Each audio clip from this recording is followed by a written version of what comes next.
ठीक है। वृद्धि और विकास लगातार चलते हैं, जैसे अभी हमने पढ़ा। वृद्धि एक निश्चित समय सीमा होती है, विकास निरंतर चलता है। तो ये जो निरंतर चलना रुकना, ये कुछ निश्चित नियमों के द्वारा होता है। उन नियमों को हम विकास के सिद्धांत के नाम से जानते हैं। इनकी संख्या लगभग 10 से 12 है, तो उन्हें हम कहते हैं बाल विकास के सिद्धांत।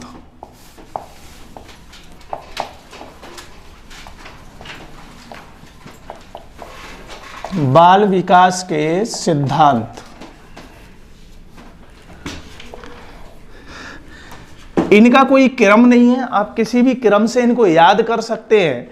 ये एक तरह से वृद्धि और विकास की प्रक्रिया की विशेषताएं हैं, और ये सिद्धांत के साथ कोई सी मनोवैज्ञानिक का नाम भी नहीं जुड़ा हुआ है, तो एक ये भी तनाव कम हो जाता है।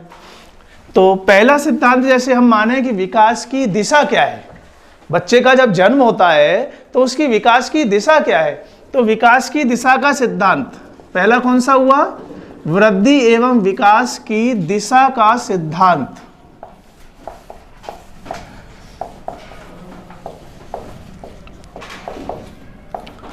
इसमें हम दो प्रकार की दिशाओं की बात करते हैं, जिन्हें कुप्पुस्वामी और सिगमंड फ्राइड जैसे मनोवैज्ञानिकों ने सेफेलोकोडल और प्रॉक्सिमोडिस्टल कहा। इसकी दो हैं, सेफेलोकोडल,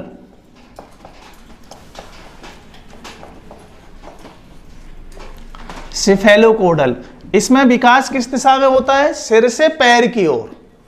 ठीक है, सिर से पैर की ओर।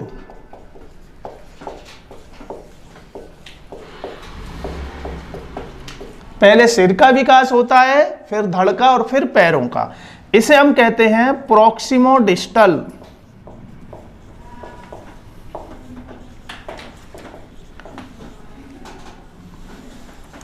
और इसका होता है केंद्र से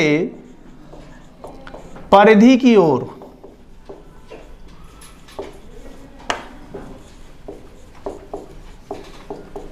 अर्थात सबसे पहले बालक के धड़ का विकास होता है और फिर सिर और पैरों का विकास होता है। तो यह विकास की दो दिशाओं की बात यहां पर की गई है। दूसरा सिद्धांत, विकास की गति का सिद्धांत।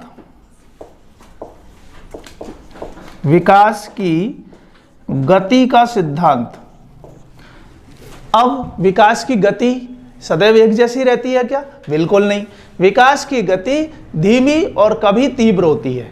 जैसे शैशव अवस्था और किशोर अवस्था में विकास की गति तीव्र होती है, ठीक है, वृद्धि और विकास दोनों। बाल्य अवस्था में धीमी होती है।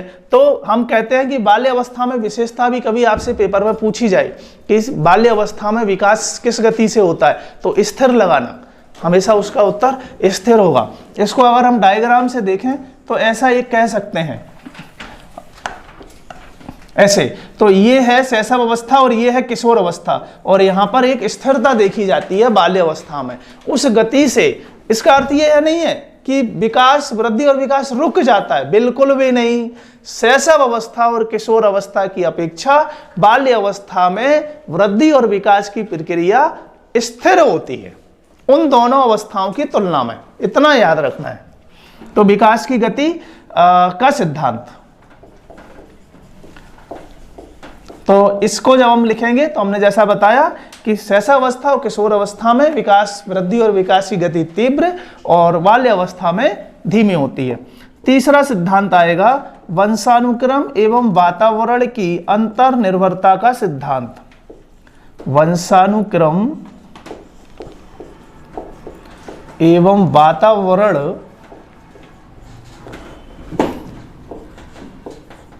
की निर्भरता। इसका अर्थ क्या है कि वंशानुक्रम एवं वातावरण बालक के विकास के लिए क्या ठीक है, दोनों। वुडवर्थ ने क्या कहा कि वंशानुक्रम और वातावरण के एक दूसरे के गुणनफल हों तो बालक में गुणवत्ता या उसका विकास अधिक तीव्र होता है। ऐसे भी पूछा गया है कि वंशानुक्रम एवं वातावरण एक दूसरे के गुणनफल हैं या योगफल। गुणनफल है, किसने कहा ये, वुडवर्थ ने। तो बालक के वृद्धि और विकास के लिए दोनों का सकारात्मक होना आवश्यक है। अगर दोनों में से किसी एक को चुनना पड़े तो हमेशा वातावरण को चुनना। चौथा, विकास का चक्रीय सिद्धांत।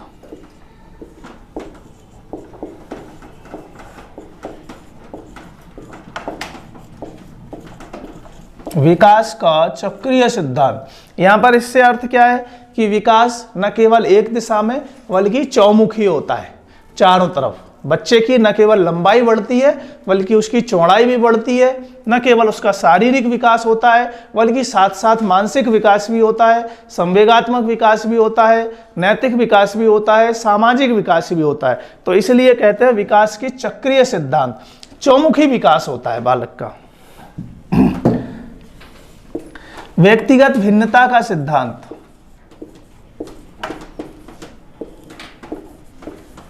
व्यक्तिगत भिन्नता,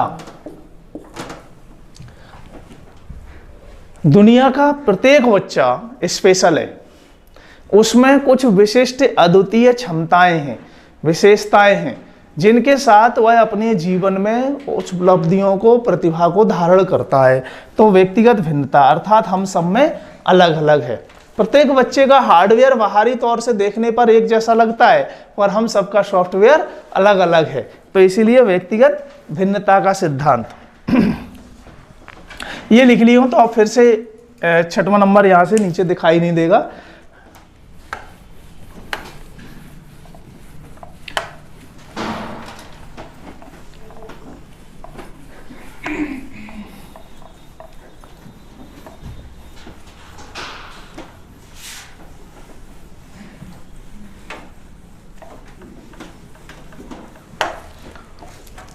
नंबर 6, विकास के एकीकरण का सिद्धांत।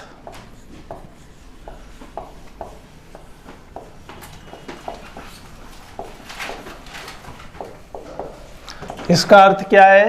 एकीकरण से अर्थ है इंटीग्रेशन। विकास की प्रक्रिया में बच्चा पहले पूरे हाथ को चलाता है और अधिक होने पर फिर उंगलियों को चलाता है। हाथ नहीं चलेगा, उंगलियां चलेंगी। फिर उसके बाद उंगलियों को और हाथ को एक साथ चलाना सीख लेता है। तो इसे हम कहते हैं एकीकरण, अर्थात हाथ और उंगलियों को एक साथ चलाना सीखना।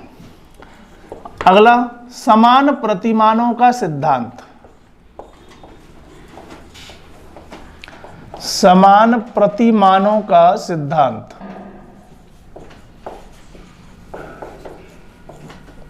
दो परिप्रेक्ष्यों में हम इस सिद्धांत को देख सकते हैं। चाहे गरीब का बच्चा हो चाहे अमीर का, दोनों घुटनों के बल चलकर ही बड़े होते हैं। तो यह समान प्रतिमान सब पर लागू होते हैं। और दूसरा एस्पेक्ट इसका यह है कि पुरुष या मानव जाति हमेशा अपने के समान दूसरे इंसान को जन्म देती है और पशु या जानवर हमेशा अपने समान पशु या जानवरों को जन्म देते हैं। तो सबके लिए समान प्रतिमान है। अगला सिद्धांत है सामान्य से विशिष्ट का सिद्धांत।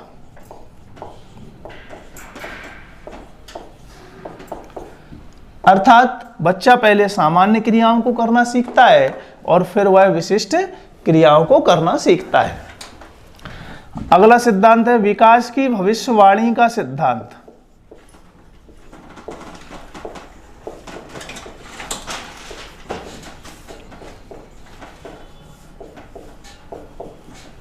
विकास की भविष्यवाणी का सिद्धांत। भविष्यवाणी अर्थात किसी भी बच्चे के व्यवहार को देखकर, उसके व्यवहार का निरीक्षण करके हम उसके व्यक्तित्व या बुद्धि के आधार पर कुछ भविष्यवाणी कर सकते हैं। तो उसके बुद्धि विकास की का निरीक्षण करना पड़ेगा एक ऑब्जर्वर के तौर पर, तो हम उसकी भविष्यवाणी कर सकते हैं। एक और है विकास के क्रम का सिद्धांत या विकास के सीखने का सिद्धांत। सीखने का सिद्धांत, सीखने के सिद्धांत में इसमें एल, एस, आर और डब्ल्यू ये थ्योरी काम करती है। एल मतलब लिसन, सबसे पहले बच्चा सुनता है, लिसन अर्थात सुनना। सबसे पहले बच्चा सुनना सीखता है। इसके बाद वह स्पीक, वह बोलता है,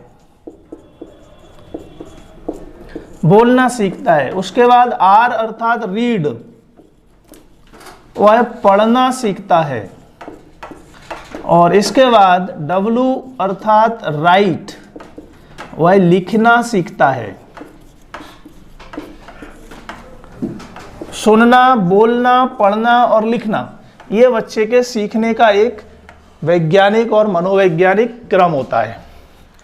तो ये 10 सिद्धांत लगभग बाल विकास के हैं, जो हमें बाल विकास की विशेषताएं बताते हैं कि ये वृद्धि और विकास की प्रक्रिया चलती क्रम से और इनकी विशेषताएं क्या होती हैं। ये सिद्धांतों के द्वारा हम जानते हैं इनकी दिशा, इनका क्रम, इनकी गति, दर और इनका एकीकरण, प्रतिमान, सीखने का सामान्य से विशिष्ट नियम, विकास की भविष्यवाणी, वंशानुक्रम और वातावरण की अंतःनिर्भरता। हम हमेशा देखते हैं इनके प्रतिफल, इनके परिणाम हमें समाज में बहुत सारे लोगों में अलग अलग प्रकार का निरीक्षण करने की प्रेरणा देते हैं। तो मुझे उम्मीद है कि ये टॉपिक आपको बहुत अच्छा लगा होगा और इस वीडियो के माध्यम से इसे आप लाइक, शेयर और कमेंट्स कर सकते हैं। धन्यवाद।